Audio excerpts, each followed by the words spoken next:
আল্লাহ আমার রব, এই রবি আমার সব, দামে দামে তন মনে তারি অনুভব। তোমার দুনিয়াতে আমি যেদিকে তাকাই, অথই নিয়ামতে ডুবে আছি সবাই। পাক পাখালির গানে শুনি তসবিহ কালো রব, তসবিহ কালো রব। আল্লাহ আমার রব, এই রবি আমার সব। আসসালামু আলাইকুম, আলহামদুলিল্লাহ, আসসালাতু ওয়াসসালামু আলা রাসূলিল্লাহ। প্রিয় দর্শক, আপনারা যারা দেশে আছেন প্রবাসে, সবাইকে জানাই মাহে রমজানের শুভেচ্ছা। শুরু হলো পবিত্র রমজান উপলক্ষে এনটিভি আয়োজিত এবং লাভ হলো নিবেদিত লাইভ অনুষ্ঠান আপনার জিজ্ঞাসা। আপনাদের সাথে আছি আমি জয়নুল আবেদিন আজাদ। আর আপনাদের মনে জায়গা প্রশ্নের জিজ্ঞাসার সরাসরি জবাব দিচ্ছেন বিশিষ্ট আলেম ডক্টর মোহাম্মদ সাইফুল্লাহ। আসসালামু আলাইকুম ওয়া রাহমাতুল্লাহি ওয়া বারাকাতুহু। প্রিয় দর্শক, আমাদের আজকের প্রাসঙ্গিক আলোচনার বিষয় বিদআতের পরিচয়। চলুন তাহলে জিজ্ঞাসার আলোকিত ভুবনে আমরা প্রশ্ন নিচ্ছি। আসসালামু আলাইকুম।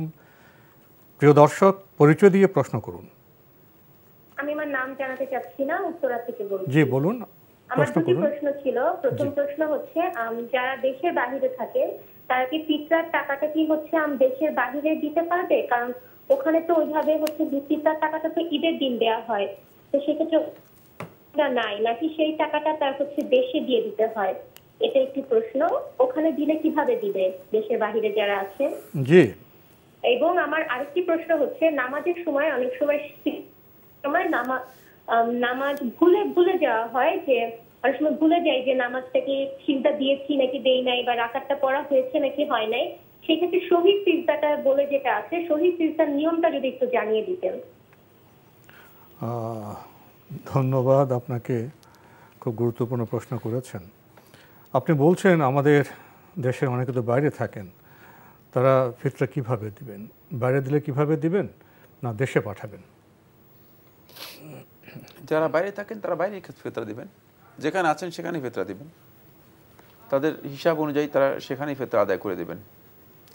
তাদের এক্সট্রা পরিমাণ খাদ্যদ্রব্য যেটা আছে পরিচিত, যে এলাকায় যে খাদ্যদ্রব্য বহুল ব্যবহৃত অথবা বহুল মানুষ খেয়ে থাকে, সেই খাবার থেকে এক্সট্রা পরিমাণ প্রায় 2.5 কেজি আদায় করে দেবেন। যেখানে আছেন সেখানে দিয়ে দেবেন। সেক্ষেত্রে ফিতরা উচিত নয়, যদি কোনো প্রয়োজন দেখা না দেয়, সেটা অন্য জায়গায় পাঠানো, মানে যেখানে আছেন সেখান থেকে অন্য রাষ্ট্রে অথবা অন্য দেশে অথবা অন্য জায়গায় পাঠানো।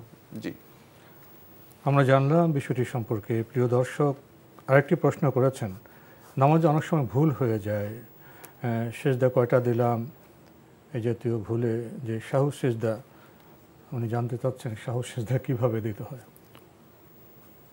এটা অনেকটি বড় প্রশ্ন।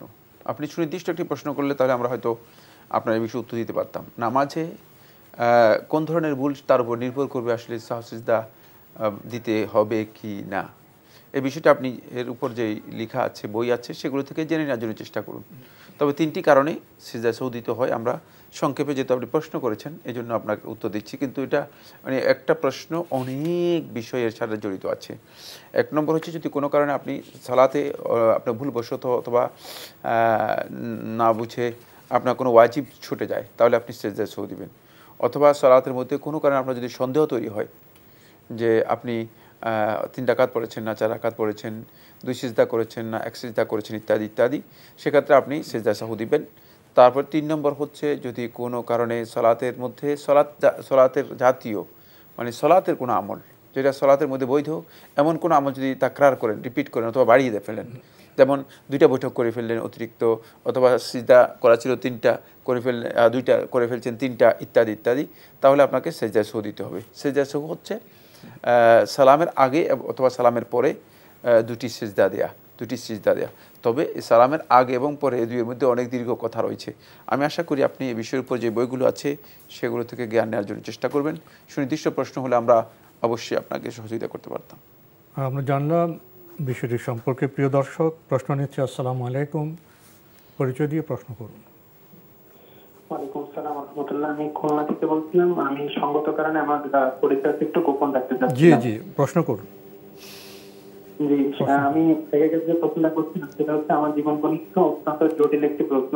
আসলে আমি একজন ছাত্র, তো আমি আসলে জটিল একটি রোগে আক্রান্ত, সেটা হচ্ছে ওসিডি, বা যেটাকে আর কি বলা হয়। এর পাশাপাশি আমার আসলে পেশাবের পরে মজিনিরি করতে পারে। তো আসলে আমার বারবার করতে হয় এবং বারবার নামাজটা আদায় করতে হলে বারবার পরিশ্রম করতে হয়। বুঝা যাচ্ছে, আমি কিন্তু বুঝতেছি। আচ্ছা, আপনি একটু থামুন। আমি কিছু বুঝতেছি ভাই, আপনি একটু থামুন, আমি আপনার 2-1টি প্রশ্ন করি। আপনি বলছেন আপনি জটিল রোগে আক্রান্ত, পেশাবের সাথে আপনার মজি বের হয়, তো সামনের কথাগুলো আপনি একটু ধীরে বলুন, স্পষ্ট করে বলুন, আমরা আপনাকে কম শুনতে পাচ্ছি, বলুন। জি, ফার্স্ট টাইম বলবো, আমি হচ্ছে একজন ওসিডি রোগে আক্রান্ত, বা কসমোসা যেটাকে বলা হয়। আপনি রোগে আক্রান্ত, পেশাবের সাথে মজি বের হয়, এই তো? জি, আমি অস্বাস্থ্য রোগে আক্রান্ত হচ্ছে, ওটার পাশাপাশি। এখন প্রশ্ন কি? এখন প্রশ্ন কি আপনার? এখানে তো চিকিৎসা দিব না আমরা। জি, প্রশ্ন হচ্ছে আমি বারবার আসলে ওযু করি, আমার জন্য নামাজ আদায় করা কষ্টসাধ্য হয়ে যাচ্ছে, যেহেতু আমি একজন স্টুডেন্ট। জি, তো আমার জন্য বারবার ওযু করে নামাজ আদায় করা কষ্টসাধ্য হচ্ছে। তো এই ক্ষেত্রে আমার জন্য ইসলাম কোনো ছাড় দেয় কিনা? আচ্ছা, আর কোনো প্রশ্ন আছে? জি না, ধন্যবাদ। মানে মূল কথা হলো উনি জটিল রোগে আক্রান্ত। একটু আপনাকে বলি ভাইয়া, সব ডিটেলস বলার দরকার নেই। আপনি রোগে আক্রান্ত মূল সিমটমটা বললে হয়। আপনার পেশাবের সাথে বারবার মজি হয়, আপনি বারবার উজু করে নামাজ পড়তে হয়, এতে আপনার কষ্ট হয়, এর বিকল্প কোনো বিধান আছে কি না? ধন্যবাদ আপনাকে। আপনার প্রশ্ন স্পষ্ট। আপনি ডাক্তারের সাথে যোগাযোগ করুন, ডাক্তারের কাছ থেকে চিকিৎসা নিন প্রথমে। 2 নম্বর হচ্ছে আপনি উজু একবার করলেই যথেষ্ট। উজু করার পরে আর বারবার উজু করবেন না। যখনই ওয়াসওয়াসা আসবে সেটাকে প্রত্যাখ্যান করবেন, উপেক্ষা করবেন। জি, একবার উজু করে এক ওয়াক্ত নামাজ পড়বেন না, উজু করলে যথেষ্ট তার। জি, উজু করলে মানে কয়েক ওয়াক্ত নামাজ পড়তে পারবেন? পড়তে পারবেন, উজু নষ্ট হবে না তার। জি, আমরা জানলাম বিষয়টি সম্পর্কে। প্রিয় দর্শক, প্রশ্ন নিচ্ছে। আসসালামু আলাইকুম, পরিচয় দিয়ে প্রশ্ন করুন। ওয়ালাইকুম আসসালাম ওয়া রাহমাতুল্লাহ। আমি মোহাম্মদ লুৎফুল হায়দার বরিশাল থেকে বলছিলাম। জি ভাইয়া বলুন। টেলিভিশনের ভলিউমটা কমিয়ে ফেলুন, একেবারে কমিয়ে প্রশ্ন করুন। হ্যাঁ, আমি একটু নিজে ভুল করছি আর কি। এশার নামাজ যাইয়া 1 রাকাত পাইনি আর কি। তো আমি পাইলাম 3 রাকাত। তো 3 রাকাত পাই আমি ভুলে আর কি হুজুরের সাথে সালাম ফিরিয়ে ফেলাইছি। তো পরবর্তীতে তো বেতে এশার তারাবি শুরু হইলো। তো আমি 2 রাকাত পড়ার পর সালাম ফিরাই নি আর কি। পরবর্তী 2 রাকাত তো আমি এশার নিয়াত কইরা ওই 4 রাকাত হুজুরের সাথে একসাথে পড়ছি। তো এই এশার সালাত আমার আদায় হয়েছে কিনা না মন গড়ার নিয়মটা হয়ে গেল, মানে একটা আমি হেজিটেশনের মধ্যে আছি। এটা একটু বুঝিয়ে বলবেন যে আসলে আমার। আপনি একটু থামুন, আপনি পেয়েছেন প্রশ্ন? আপনি আমাকে শুনুন, আমি আপনাকে একটু বিবরণে আনছি। উনি এশার নামাজ গিয়ে দেখেন 1 রাকাত পাননি। জি, তো এরপরে উনি ভুলে ইমামের সাথে সালাম ফিরিয়ে ফেলেছেন, 1 রাকাত আদায় করেননি। এরপরে আপনি আবার 2 রাকাত কি নামাজ পড়লেন? সুন্নাত শুরু হয়েছে, তো আপনার তারাবি শুরু হইলো। তারপর আপনি কি করেছেন এরপরে? যে তারাবি শুরু হয়, আমি তারাবির সাথেই আমি এশার নামাজের নিয়তেরা হুজুরের সাথে 4 রাকাত একবারে পরে আমি এশার নিয়ত করছি, কিন্তু মাঝখানে তো হুজুরের 2 রাকাত পর সালাম ফিরাইছি। আমি না ফিরে 4 রাকাত একসাথে পরে আর হুজুরের সাথে সালাম ফিরাইছি। পেয়েছেন? পেয়েছি। ধন্যবাদ আপনাকে। আর কোনো প্রশ্ন আছে?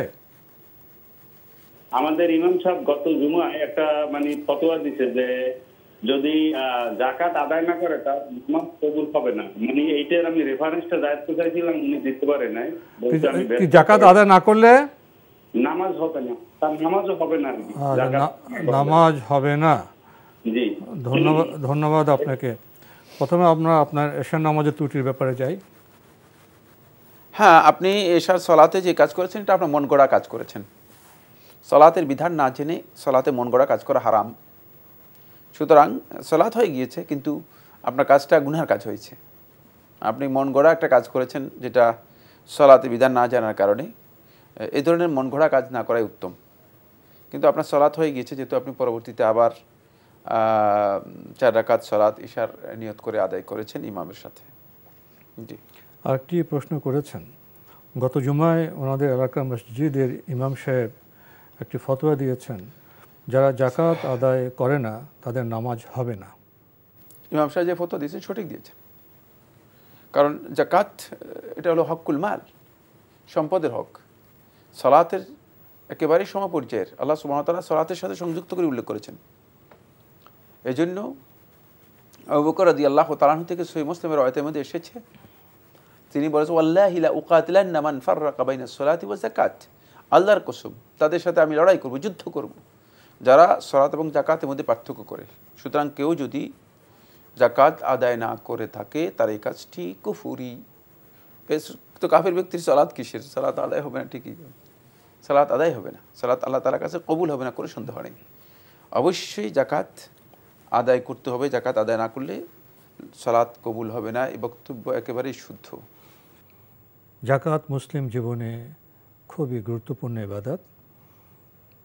নগদ ইসলামিক MFS অ্যাকাউন্টে আছে জাকাত ক্যালকুলেটর, যার মাধ্যমে নিজে জাকাতের হিসেব সহজেই বের করতে পারবেন। প্রিয় দর্শক, আমাদের আজকের প্রাসঙ্গিক আলোচনার বিষয় বিদআতের পরিচয়। এ বিষয়ে কিছু বলবেন? ধন্যবাদ আপনাকে। বিদআত আমাদের সমাজে অনেকের কাছেই পরিচিত, শুধুমাত্র নামেই পরিচিত। যেমন ইসলাম আমাদের সমাজের অনেকের কাছেই পরিচিত, শুধু নামেই পরিচিত।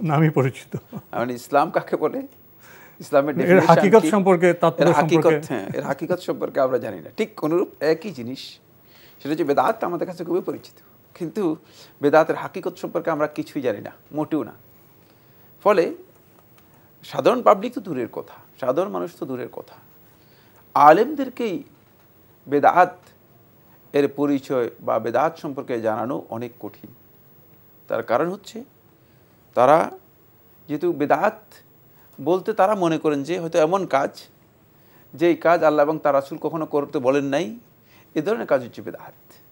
কিন্তু সকল কাজই তারা করেন, বেদাতকে খুব ভালো ইবাদত মনে করে করেন, বেদাতকে সওয়াবের উদ্দেশ্যে করেন।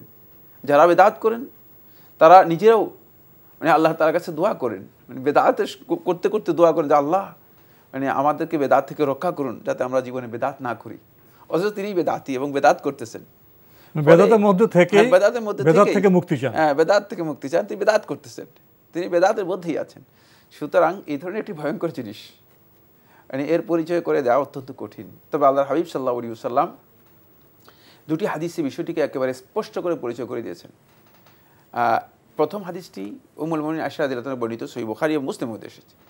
মান আহদাসা ফি আমরিনা হাদা, যে আমাদের দ্বীনের মধ্যে ইবাদত হিসেবে কোনো নতুন জিনিস সংযোজন করলো, লাইসা আলাইহি আমরুনা, যার উপর আমাদের কোনো ধরনের অনুমোদন নেই, ফাহুয়া রাদ, সেটা প্রত্যাখ্যাত, সেটাই বেদাত। এটাকে মুহদাসা বলা হয় থাকে, এটা নতুন আবিষ্কৃত যেই কোনো ধরনের কাজ রাসূলুল্লাহ সাল্লাল্লাহু আলাইহি ওয়াসাল্লাম, যেগুলো রাসূল সাল্লাল্লাহু আলাইহি ওয়াসাল্লাম অনুমোদন দেননি, করেননি, সেগুলোকে আমরা ইবাদত হিসেবে তৈরি করে মানুষের মধ্যে চালিয়ে দেব, আর সে কাজটা মনে করবো যে ইবাদত, প্রশ্নই আসে না, সেটাই বেদাত। সেটা আপনার কাছে আমার কাছে যতই প্রিয় হোক, যতই পছন্দনীয় হোক, যতই ভালো লাগুক, ভালো লাগলে কিছু আসে যাবে না। দ্বিতীয় আরেকটি উম্মুল মুমিনিন আয়েশা রাদিয়াল্লাহু আনহা সহিহ মুসলিম হাদিস, মান আমিলা আমালান, যে এমন একটি আমল করলো, লাইসা আলাইহি আমরুনা, যে আমলে আমরা বলি পারমিশন দেইনি, অনুমোদন দেইনি, ফাহুয়া রাদ্দুন, সেটা প্রত্যাখ্যাত। সুতরাং কোনো আমল যদি আমরা মনে করে থাকি যে আমলটা মানে করলে কোনো অসুবিধা নেই, তাহলে মানে অসুবিধা কি, করা যায়, ইবাদত হিসেবে করতে অসুবিধা কোথায়? এইটা যদি রাসূল সাল্লাল্লাহু আলাইহি ওয়াসাল্লামের সুন্নাহর ফরম্যাটে না থাকে, রাসূল সাল্লাল্লাহু আলাইহি ওয়াসাল্লামের সুন্নাহর অনুমোদনে না থাকে, তাহলে সেটা যতই আপনার কাছে আবেগের বিষয় হোক, যতই আপনার কাছে মনে হোক না কেন, কাজটা তো খুবই ভালো, আপনি নিশ্চিত থাকুন যে এটি বেদাত। এবং শয়তান তার যেই সমস্ত মানে পণ্য মার্কেটিং করেছে বনি আদমকে বিভ্রান্ত করার জন্য, সবচেয়ে বহুল মানুষের কাছে যেটা সমাদৃত, মানুষের কাছে বেশি যেটা গ্রহণযোগ্য, মানুষ যেটা খুব আগ্রহের সাথে মানে আবেগ নিয়ে সেটা গ্রহণ করেছে, সেটা হচ্ছে বেদাত। খবরদার, এই বেদাত আমাদেরকে জানা দরকার। বেদাতের ভয়ঙ্কর পরিণতি হচ্ছে একটি, সেটা হলো বেদাতের মাধ্যমে ওই ব্যক্তির সেই আমল, যে আমলের মধ্যে বেদাত করেছে, সে আমল পরিপূর্ণরূপে ব্যর্থ হয়ে যাবে, অগ্রহণযোগ্য হয়ে যাবে, প্রত্যাখ্যাত হয়ে যাবে, আল্লাহ রাব্বুল আলামিনের কাছে গ্রহণযোগ্য হবে না।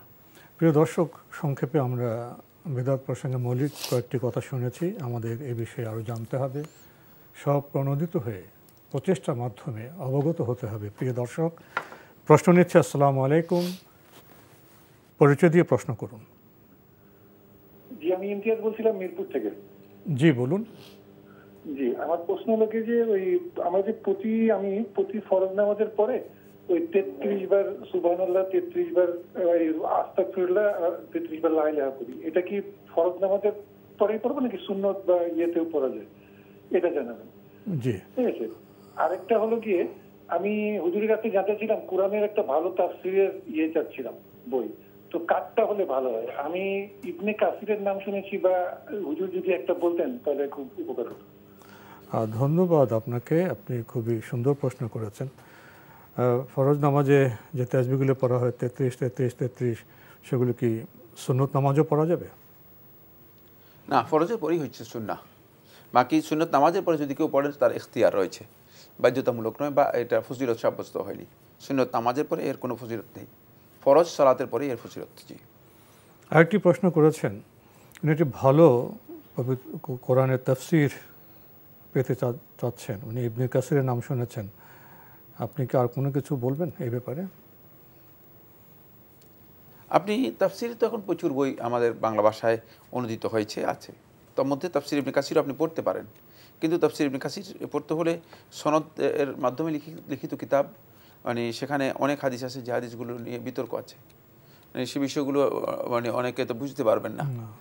এই কারণে তাফসির ইবনে কাসির প্রাথমিক পাঠ করলে আপনি একটা ছোট তাফসির নেওয়ার জন্য চেষ্টা করেন। অনেকগুলো ছোট তাফসির এখন আছে, পাওয়া যায় মার্কেটে, আমি বললাম না সবগুলো। জি, আমরা জানলাম বিষয়টি সম্পর্কে। প্রিয় দর্শক, প্রশ্ন নিচ্ছি। আসসালামু আলাইকুম, পরিচয় দিয়ে প্রশ্ন করুন।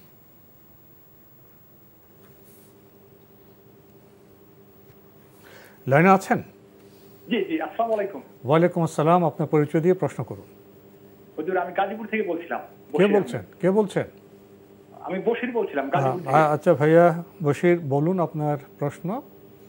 আমার প্রশ্ন হলো, আমি ওই একজনকে ওই ব্যবসার জন্য 2 লক্ষ টাকার মাল কিনে দিয়েছি আর কি।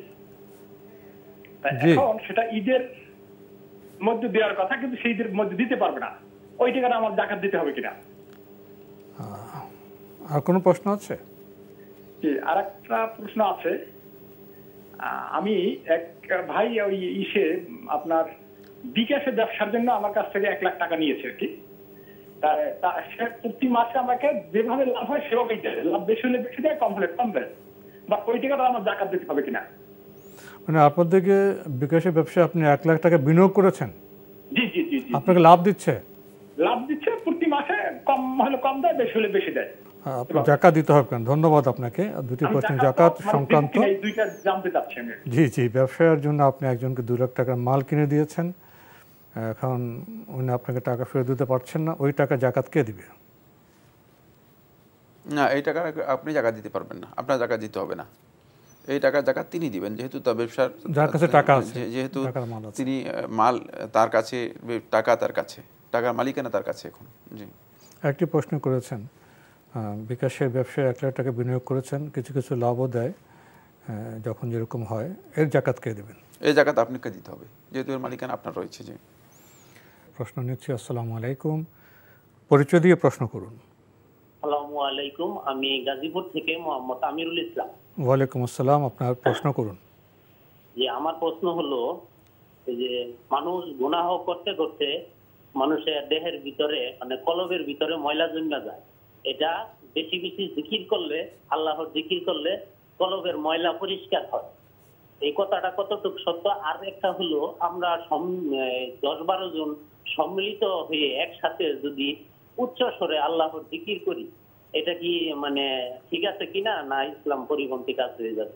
আরেকটা ছোট্ট প্রশ্ন আছে আমার দুটি প্রশ্ন নিয়ে থাকি ভাইয়া। ছোট্ট প্রশ্ন, আমি অনেকদিন পরে লাইন পাইছি। আচ্ছা, বলুন।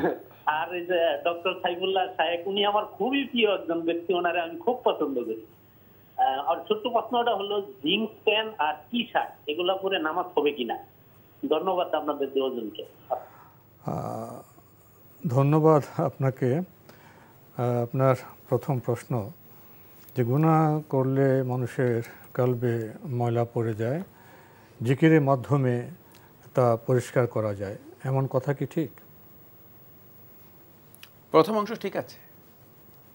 রাসূলুল্লাহ সাল্লাল্লাহু আলাইহি ওয়াসাল্লাম সহিহ হাদিসের মধ্যে বলেছেন, ইজা আজনাবা আবদু আও ইজা আজনাবা রাজুলুন যামবান, যখন কোনো বান্দা গুনাহ করে, কত ব্যক্তি গুনাহ করে, নুকিতাত ফি কলবিহি নুকতাতুন সাউদা, তার অন্তরের মধ্যে একটি কালো দাগ পড়ে যায়।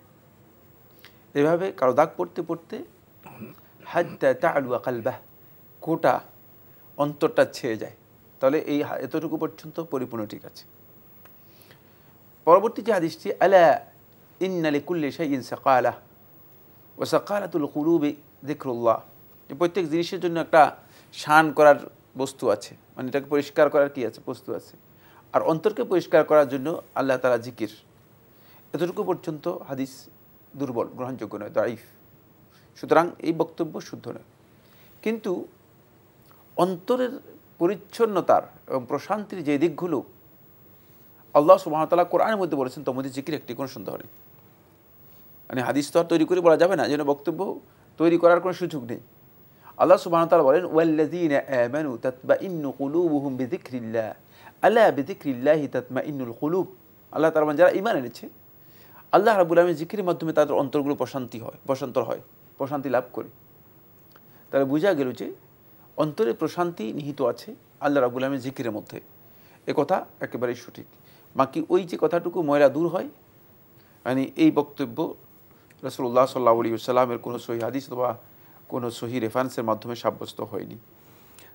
আপনি আরেকটি প্রশ্ন করেছেন, যদি 10-12 জন মিলে একসাথে উচ্চ স্বরে জিকির করা হয়, সেটা কি শুদ্ধ হবে? না, এটি শুদ্ধ নয়।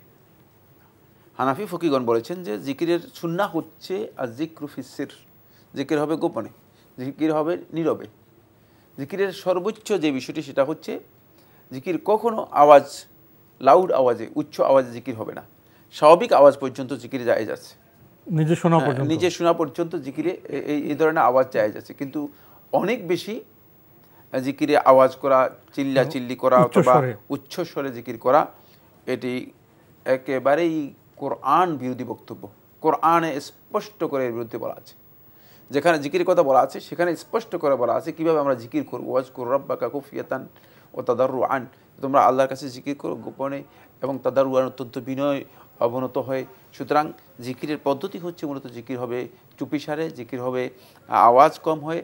সুন্নাহ হচ্ছে জিকিরের, হানাফি ফকিগণ বলেছেন সুন্নাহ হচ্ছে জিকিরটা হতে হবে ফিল খুফিয়া, মানে কম আওয়াজে, নেরো আওয়াজ, সামান্য আওয়াজে। আমরা জানলাম বিষয়টি সম্পর্কে। আপনি আরেকটি প্রশ্ন করেছেন, জিন্সের প্যান্ট পরে বা টি শার্ট পরে কি নামাজ পড়া যাবে? হ্যাঁ, জিন্সের প্যান্ট পরে টি শার্ট পরে সালাত আদায় করতে কোনো ধরনের বাধা নেই। কারণ সলাতে আপনি সলাতের যেই সতর, সেই সতর আপনি ডেকেছেন, সলাতের সতর যেটা আছে সেটা ডেকেছেন। সেক্ষেত্রে আপনার কি পরেছেন সেটা ধর্তব্য নয়। যদি এমন জিনিসও পড়েন যার মাধ্যমে মানে আপনি সতর ডাকলেই যথেষ্ট হবে, যেমন আপনি একটা চাদর পরলেন, উপরে একটা চাদর পরলেন, নিচে একটা চাদর পরলেন। নবী সাল্লাল্লাহু আলাইহি ওয়াসাল্লামের সময় শুধুমাত্র চাদরই পরা হতো, খোলা চাদরই পরা হতো। নিচে একটা খোলা চাদর পরলেন আর উপরে একটা চাদর পরলেন, তাহলে আপনার সালাত হয়ে যাবে। তবে যারা জিন্সের প্যান্ট পরেন, কেউ কেউ এমন প্যান্টও পরেন যাতে তার শরীরের স্ট্রাকচার, কাঠামো, এটা খুব আমরা মাসালা আলোচনা করতেছি আসলে জিন্সের প্যান্টের উপর, কিন্তু জিন্সের প্যান্ট যদি সে এমন পরে যে সতর দেখা যাচ্ছে, তো এটা তো হলো না, এটা আরেক মাসালা। জি, যদি কেউ এভাবে পরে থাকেন যাতে করে সতর দেখা যাচ্ছে, তাহলে তো অবশ্যই সালাত হবে না। আমরা জানলাম বিষয়টি সম্পর্কে। প্রিয় দর্শক, প্রশ্ন নিচ্ছি। আসসালামু আলাইকুম, পরিচয় দিয়ে প্রশ্ন করুন। ওয়ালাইকুম আসসালাম, আমি খুলনা থেকে বলছি, নাজমা। জি বলুন। আমার একটা প্রশ্ন হলো, আমার ব্যাংকে ডিপিএস, জি ডিপিএস এফডিআর দিয়ে নিসাব পরিমাণ টাকা আছে, কিন্তু আমার হাজবেন্ডের ভাষ্য হলো সে বলতেছে আমার যেহেতু বাড়ি ঘর নেই, আমি ভাড়া বাসায় থাকি, তো আমি যাকাত দেওয়ার উপযুক্ত না। এইটা প্রশ্ন।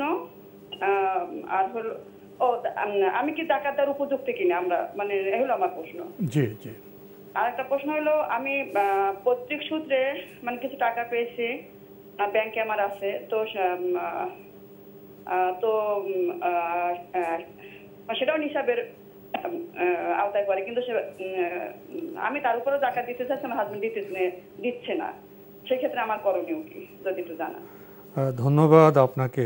আপনার ডিপিএস আছে, এফডিআর আছে, নিসাব পরিমাণ অর্থ আছে। আপনার স্বামী বলছেন আমাদের নিজস্ব বাড়ি নেই, ভাড়া বাসা থাকি, জাকাত দিতে হবে না। পৈতৃক সূত্রে আপনি বেশ টাকা পেয়েছেন, সেটাও নিসাব পরিমাণ আছে। আপনার স্বামী জাকাত দিতে চাচ্ছেন না, এখন কি করবেন? সম্পদের মালিক যদি আপনি হন তাহলে আপনাকে জাকাত দিতেই হবে। এখন আপনার স্বামী যদি জাকাত দিতে না চান, সেটা তার এই বক্তব্য শোনার সুযোগেরই, তার এই আনুগত্য করা হারাম। আপনাকে অবশ্যই জাকাত আদায় করে দিতে হবে। সম্পদ যার জাকাত তার। এখানে যে বাধা দিবে সেটা ভুল কথা, ভুল কাজ করেছেন। এখন তার বাড়ি নাই, সেটা ধর্তব্য বিষয় না। বাড়ি না থাকলে তিনি বাড়ি করবেন, তিনি বাড়ি না থাকলে বাড়ি করবেন। কিন্তু যেহেতু তার কাছে নিসাব পরিমাণ টাকা আছে, আপনার কাছে নিসাব পরিমাণ টাকা আছে, অবশ্যই জাকাত আদায় করতে হবে। এক্ষেত্রে আপনার স্বামী যেটি বলেছেন যে বাড়ি না থাকলে আমাদের জাকাত দিতে হবে না বা আমাদের উপর জাকাত আসবে না, এই কথা একেবারেই ভিত্তিহীন, একেবারেই ভিত্তিহীন। আমরা জানলাম বিষয়গুলো প্রসঙ্গে। প্রিয় দর্শক, প্রশ্ন নিচ্ছে। আসসালামু আলাইকুম, পরিচয় দিয়ে প্রশ্ন করুন। লাইনে আছেন? হ্যাঁ, লাইনে আছি। আপনার পরিচয় দিয়ে প্রশ্ন করুন। আমি তানজিম বলছি, মিরপুর 14 ঢাকা থেকে। জি বলুন। আমার প্রশ্ন দুটো ছিল। প্রথম প্রশ্ন হচ্ছে, আমরা জানি যে উপরে মানে কোন সিঁড়ি দিয়ে উপরে ওঠার সময় পড়তে হয় আল্লাহু আকবার, নিচে নামার সময় পড়তে হয় সুবহানাল্লাহ। আমরা আপনাকে স্পষ্ট শুনতে পাচ্ছি না, আপনি একটু ধীরে স্পষ্ট করে প্রশ্নটি রিপিট করবেন। আমাকে শোনা যাচ্ছে? জি, এখন শোনা যাচ্ছে, বলুন ধীরে। আমরা জানি যে উপরে ওঠার সময় পড়তে হয় আল্লাহু আকবার, নিচে নামার সময় পড়তে হয় সুবহানাল্লাহ। এখন আমি আমার বাসার সিঁড়িতে লিখে রেখেছি যে উপরে ওঠার সময় পড়ুন আল্লাহু আকবার। এই জায়গায় আমি লিখে রেখেছি, মানে আরবিতে লিখে রেখেছি। এটাকে কি আমার আরবি মানে অবমাননা করা হচ্ছে? আপনি আরবিতে লিখেছেন, অবমাননা হচ্ছে কিনা? না, হ্যাঁ। জি। আরেকটা বিষয় যে মানে জিকির করার সময় তাসবিহ জিকির করা কি বিদআত বা যে গুনাহের কাজ? কি জিকির করার সময় তাসবিহ ব্যবহার করা? তাসবিহ। ধন্যবাদ। জি, আপনি খুবই গুরুত্বপূর্ণ প্রশ্ন করেছেন।